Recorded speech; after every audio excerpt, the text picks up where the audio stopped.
We're at rapid fire questions. Now, every guest gets asked these. Shag, marry, date. Kylie Minogue, Nicole Kidman, or Rhonda Birchmore? I've just got married. I'm only 6 months in. Anthony Albaense has, with growing confidence, spent years trying to convince voters he's relatable. But if it goes tits up, let's just pretend.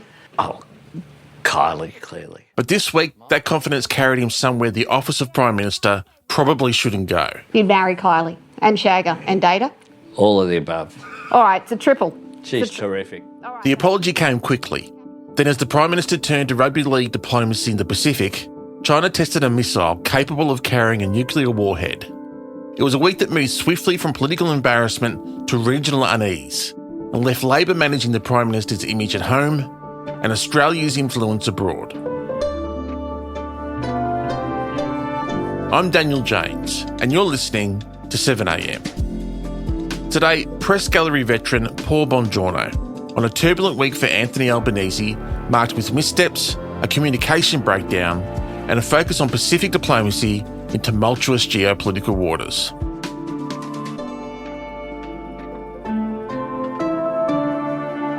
It's Saturday, July 11.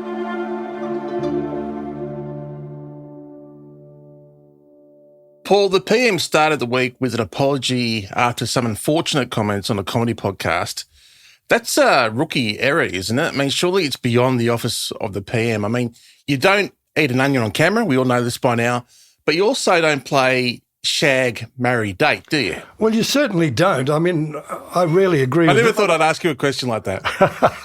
Well, exactly. I mean, Albanese prides himself on being able to be a relatable person talking to people off the piste, as it were. But to assume the persona of a sort of a Benny Hill smut comedian talking to Nikki Osborne, who, by the way, calls herself Bushy, and her podcast is called Bush Deep, which is it's a sexual pun. And his previous videos have had millions of views. So we all know sex sells, but is this really the message that the Prime Minister of Australia wants? It's not only beneath the Prime Minister, you'd think it's beneath any decent person, frankly. This isn't the first time an interview like this has gone wrong for the Prime Minister. Earlier this year, there was a run-in with an FM radio host over the possibility of a Royal Commission into femicide. Look, there's calls for a Royal Commission about everything.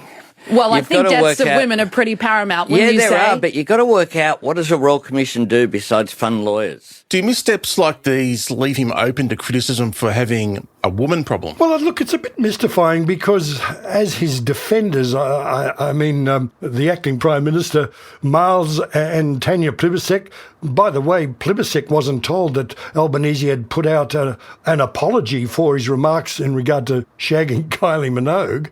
But they were able to point to the record of the Albanese government. Should the Prime Minister nip it in the bud and apologise? Well, I haven't listened to the whole of the podcast. I just heard that excerpt that you played then. But what I'd say on women's equality in this country is that no government's been better for it. It has the biggest representation of women, not only on its backbench, but half of the cabinet is women. It's done more for gender equity and pay equity than any other government, which makes it all the more mystifying why you'd want to send out an image that runs counter to that sensibility. I mean, I guess you can see why Albae does want to do these less serious interviews. I mean, we're always talking about our politicians wanting them to be more real, more relatable. But do you think that it's worth the risk for the PM? Well, my view would be that he and his staff should vet these podcasts, who's doing them, why are they doing them, and what are the risks? I mean, even Nikki Osborne herself said that the Prime Minister took a big risk but gave her comedy gold. Well, certainly good publicity at the very least. Well, exactly. But look, Albanese's a bit pig-headed when it comes to all of this. He's very confident that he can handle any situation, but it does seem that the context got away from him, really. He also, in the podcast, tells Nikki Osborne that it's very rare for him to let any media into the lodge. They're in the sitting room of the lodge, and was clearly set up. I mean, for example, not only did she come in her persona as Bushy, but they had 2 fingers of whiskey each to share. This sort of innuendo's going all the way through it. talking about his sex life, talking about the Prime Minister of Japan's melons, all this sort of stuff. The Japanese Prime Minister brought a melon. How did he get that through customs? It's a royal melon. Oh, she smuggled. It was a she. She? Did she smuggle it? I don't know. Oh, I'm expecting. Got a couple of melons. She brought two. She brought two, as you do. She just came in looking like Pamela Anderson. She brought two. Yes, really. And they're beautiful. Speaking of melons. Someone should have said, and maybe Albanese should have said, uh-oh, what am I doing here? And if I don't play along, I might look like a stuffed shirt. And is there any way out for me other than to say, lovely to meet you, Nikki, goodbye? Coming up, meetings and missiles in the Pacific.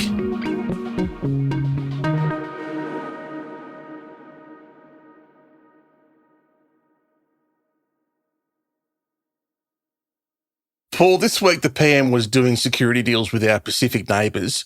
You called it rugby league diplomacy. How significant were those meetings? Well, they were very significant. In fact, the Albanese government, since it came to power, has done more than merely repair the neglect of the Morrison government. It has filled a void, really, that the Americans have left to the soft diplomacy of China over the past decade. And it has forged a new treaty with Fiji, which was signed during the week, which is of the same ilk as the ANZUS Treaty, namely, and we've got one now with Papua New Guinea as well, that if either of these nations are attacked by a third force, then we will come to their aid, which raises the question how, which I must say that while the opposition actually supports everything the government's doing in the South Pacific, James Patterson, the Shadow Defence Minister, did wonder whether we had the missiles and the equipment to come to anybody's aid or even our own aid if a missile like the one tested by the Chinese was aimed at Sydney or Melbourne. I think it's right to call it provocative. I think it's right to call it destabilising. I'd also say it's coercive and intimidatory, and I think it is designed to threaten Pacific Island nations in particular and intimidate them. And it's about demonstrating China's capabilities, military capabilities, which are very formidable. But I think the People's Republic of China should think very carefully about the long-term consequence of this. Let's talk about that, because during his meetings in the Pacific, China launched a missile test with a missile that was capable of carrying a nuclear warhead. Was there any connection between the test and the meetings? Do you think it was aimed at sending Australia and the island nations a message? Well, look, there's conflicting views about this. Government insiders I spoke to have absolutely no doubt that this was a message not only to Australia but to Pacific Island nations that China's around and, by the way, we're to be taken seriously. Now, the Prime Minister said it was disruptive of the region. The opposition took a harder line and they said it was China intimidating the region, which is interestingly, the Prime Minister of the Solomons actually agrees with James Patterson when he says China was trying to intimidate us. It's not the action of a friend and we will not be intimidated. There's a very interesting view which I hadn't appreciated until I spoke to Sam Roggeveen from the Lowy Institute, who's a security expert. He actually agrees and accepts the explanation of the Chinese Foreign Ministry that this test was routine and according with international law. He says that what happens with nuclear-armed states and submarines, they test their weapons, which are reactive weapons. They're defensive to be fired in terms of if there's any nuclear attack on the mainland or on Chinese assets or American assets. And Roggeveen pointed out in the past 12 months alone, the Americans have carried out 4 of these tests in their Pacific ballistic testing range. Wale, the Prime Minister of the Solomons, says, in fact, the Pacific Island nations don't want anybody testing ballistic missiles in the Pacific. There are critics I was reading yesterday in New Zealand that say that Australia, New Zealand and some of the Pacific Islands, are a bit two-faced about this. They don't criticise America doing exactly what they criticise China for. And under successive governments now, Australia's basically become a military outpost of the United States. I guess when we're talking about the reaction from the opposition, do you think the opposition stance on net zero and leaning into one nation type rhetoric over monoculture as they are at the moment, Should the government be highlighting its ability to engage with our Pacific neighbours as a real point of difference between itself and the other side of politics? Well, Daniel, I think it's very important that the Australian government deal with the Pacific Island nations according to its own policies on a whole range of key issues. And I think what has been overlooked in some of the reporting very high up, in fact, in a key passage of the treaty between Australia and Fiji, the document says that climate change, quote, is the single greatest threat to the livelihoods, security and well-being of Pacific peoples. Sitiveni Rabuka, the Prime Minister of Fiji, actually pointed out that climate change is an existential and present threat to these nations, and they are looking for not only Australia but the rest of the world community to take more notice and to treat the issue with more urgency. And that, of course, is a real split or fissure between the policies of the Australian Labor government and the Liberal National Party opposition. And by the way, also One Nation, who actually thinks that climate change science is a joke and a hoax, quote unquote.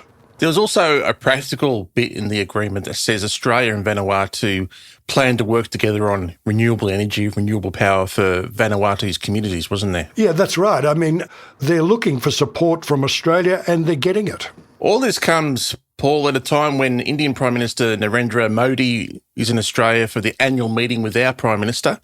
How significant is our relationship with India becoming, particularly during such an unstable time in global politics? It's really interesting. India is, of course, the largest democracy in the world, but people forget that India was always, during the Cold War, non-aligned, and even now takes a more non-aligned stance, and, for example, does not share Australia's view of Russia's invasion of Ukraine. So there is this in a sense, almost a disconnect. However, we can't ignore India for several reasons. One is because it's such a huge place and an emerging major economy. But there is also now a very big people-to-people connection between India and Australia, with the Indian diaspora getting close to overtaking the Chinese diaspora, with something close to 1 million Indians now making Australia home. In fact, while Modi was in Melbourne this week, he held a big rally in Marvel Stadium where he addressed them not in English, Pauline Hanson, but in Hindi. Before I let you go, Paul, the Telstra outage this week was very quickly politicised by the coalition, saying Labor needs to take urgent action about this and hold telcos to account. Labor tried to make it about Liberal Senator Sarah Henderson's stunt after she made a test call to 000. But following the Optus outage and now this with Telstra, is this a serious issue for the government, having so many of our essential services linked to private telco operators? Well, it certainly is, but I suspect that horse has bolted.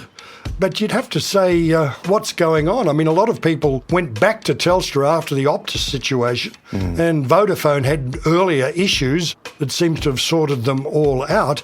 But I think the government is certainly on notice after this Telstra outage that it has to be seen to be taking this very seriously indeed.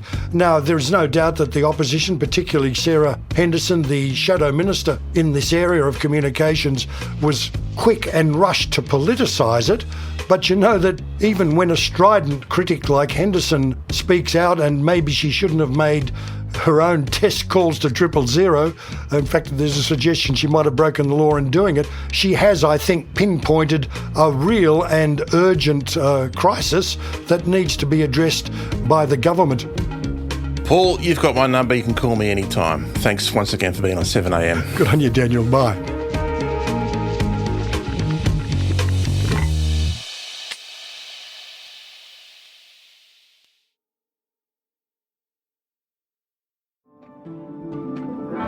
Seven AM is a daily show from Solstice Media.